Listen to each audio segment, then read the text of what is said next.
नमस्कार, आप देख रहे हैं यूपी लाइव एक्सप्रेस। और जैसा कि आप सब जानते हैं कि वक्फ बोर्ड चर्चाओं में बना हुआ है, पूरे देश में इसी की चर्चा है और वक्फ बोर्ड बिल पास हो चुका है। एक समुदाय का ये कहना है कि सही हुआ और एक समुदाय इससे बेहद नाखुश हैं। आइए जानते हैं इस पर मनोज तिवारी और राजकुमार चहर की क्या प्रतिक्रिया है। वक्फ बिल दोनों सदनों से पास हो गया और इस पर बात करने के लिए हमारे साथ मौजूद हैं भारतीय जनता पार्टी के सांसद मनोज तिवारी जी। मनोज जी, ये बताइए कि जब जेपीसी में ये बिल गया था उसमें 38 बैठकें हुई, मैराथन डिस्कशंस हुए, लंबी चर्चाएं हुई, लोकसभा ने भी इसे पास किया और राज्यसभा ने भी इसे पास किया। इसको लेकर अब आप क्या कहना चाहेंगे कि अब जो मुस्लिमों को फ़ायदा होने वाला है उसको लेकर आप क्या बताएंगे? देखिए, इस वक्फ बिल के पास होने से 98% मुसलमान समाज को फायदा होगा। 2% या 1% उनको जरूर धक्का लगा है, जो लोग वक्फ की संपत्तियों का लाभ अपने परिवार के लिए, अपने निज के लिए कब्जा करके जमीन को गलत ढंग से जमीन को बेच करके उसको भारी कीमत की जमीन को नाम मात्र के किराए पर दे करके पीछे से पैसा लेते थे, उनको तो झटका लगेगा। लेकिन 98-99% मुसलमान को, गरीब मुसलमान बच्चों को, विधवा को, जो वक्फ की मूल जो उद्देश्य थे वो अब पूरा होगा। और वक्फ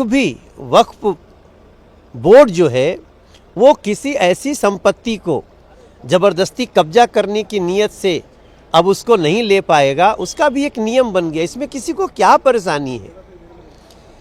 जिसको दान देना है वो अपनी संपत्ति दान देगा। कल भी दे रहा था, आज भी दे रहा था, कल भी देगा। लेकिन जो लोगों के किसी संपत्ति को, अर्जित की संपत्ति को आप ज़बरदस्ती लेंगे, तो मोदी सरकार में किसी के साथ अन्याय नहीं होने दिया जाएगा। और जो मुसलमान गरीबों के साथ अन्याय हो रहा था वो भी नहीं होगा। आपको जानकारी के लिए बता दूं कि 40,000 कंप्लेन हैं वक्फ बोर्ड के खिलाफ, जिसमें 11,000 तो अकेले मुस्लिम समाज का है। बाकी हर समाज, हिंदू, क्रिश्चियन, बौद्ध, जैन, पारसी, सबके तरफ से शिकायतें हैं। अब उन सारी शिकायतों के लिए एक निदान हो गया है। हालांकि ये बिल लागू होगा जब पास होने के बाद से, जब राष्ट्रपति महोदय इस पर साइन कर देंगी। लेकिन पीछे जो कोर्ट में केस चल रहे हैं उसका निदान करना आसान हो जाएगा।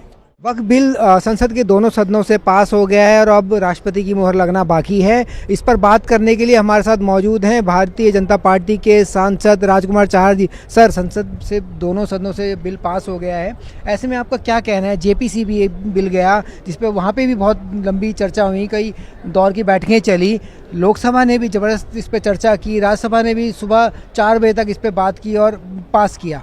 आपका क्या कहना है, किस तरीके का फ़ायदा मुस्लिम वर्ग को होने जा रहा है और जो आरोप लग रहे हैं उस पर आपका क्या कहना है? देखिए, सबसे पहले तो मैं देश के यशस्वी प्रधानमंत्री आदरणीय श्री नरेंद्र मोदी जी को धन्यवाद देना चाहता हूं कि लगातार देश के हित में जो महत्वपूर्ण बिल आने चाहिए वो लगातार आ रहे हैं।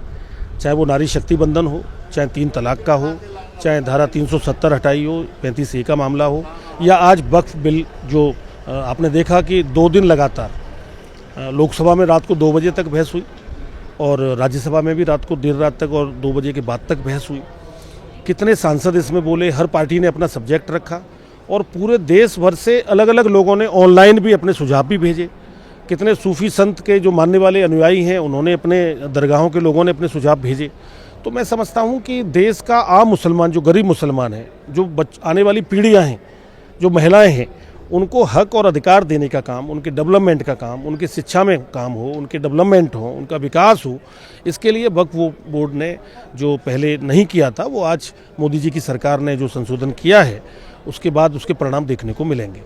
जहाँ तक विपक्ष की बात है तो देखिए, विपक्ष का एक अलग प्रकार का रवैया देखने को मिल रहा है, जो 100% तुष्टीकरण की राजनीति विपक्ष कर रहा है। चाहे वो कांग्रेस पार्टी हो, चाहे वो समाजवादी पार्टी हो, चाहे वो DMK हो, चाहे TMC हो, इन लोगों ने मुस्लिम वोट बैंक को एक राजनीति के अखाड़े में लाके खड़ा कर दिया है।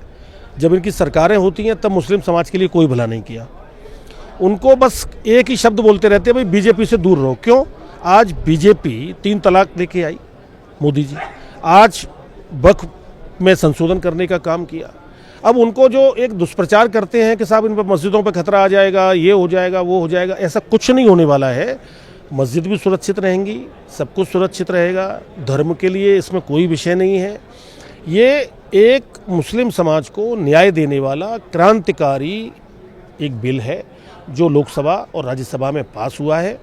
कांग्रेस पार्टी, अन्य राजनीतिक दल इस पर राजनीति कर रहे हैं, तुष्टीकरण की राजनीति कर रहे हैं, और भारतीय जनता पार्टी और हमारे माननीय प्रधानमंत्री जी संतुष्टिकरण और सबका साथ और सबका विकास का जो एक संकल्प मोदी जी ने लिया था उसको साकार करने का काम कर रहे हैं। इसी में कहा जा रहा है जो ज़मीनें वक्फ बोर्ड के पास हैं या वो आने वाले वक्त में इसका इस्तेमाल किस तरीके से होगा, गरीब मुसलमानों के लिए, पिछड़े मुसलमानों के लिए, महिलाओं के लिए, इसको लेकर आपका क्या कहना है? देखिए, अभी जो कुछ लोगों ने, मैं मुतबल्ली तक नहीं जाऊंगा, लेकिन कुछ भूमाफियाओं ने, भूमाफिया किसी भी रूप में होता है, तो कुछ भूमाफियाओं ने वक्फ की बोर्ड ज़मीनों पर अवैध कब्जे किए हुए हैं।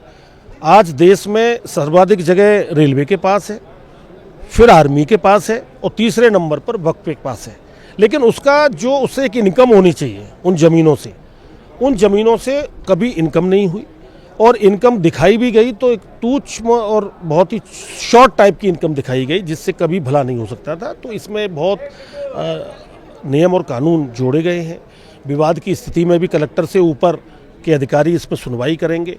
तो मैं समझता हूं कि आने वाले समय में जो मुस्लिम समाज का जो भविष्य है, जो बच्चे हैं, जो महिलाएं हैं, उनको उनका हक और अधिकार मिलेगा।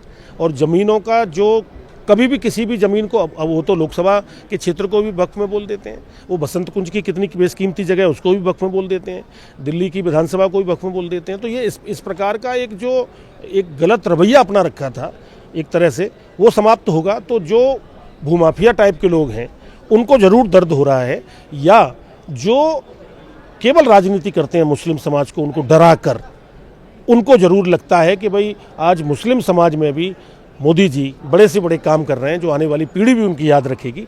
तो मैं कहूँगा कि ये क्रांतिकारी बिल आया है, एक संशोधन क्रांतिकारी बिल आया है, उसमें संशोधन हुआ है, और आने वाले समय में इसके बहुत ही सकारात्मक परिणाम देश को भी देखने को मिलेंगे, मुस्लिम समाज को भी मिलेंगे।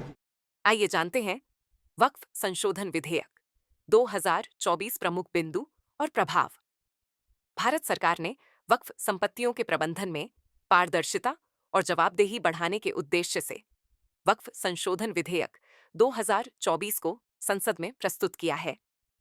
इस विधेयक के मुख्य प्रावधान निम्नलिखित हैं: डिजिटलीकरण और पारदर्शिता, वक्फ संपत्तियों का पंजीकरण और प्रबंधन अब ऑनलाइन पोर्टल के माध्यम से किया जाएगा, जिससे रिकॉर्ड की पारदर्शिता सुनिश्चित होगी।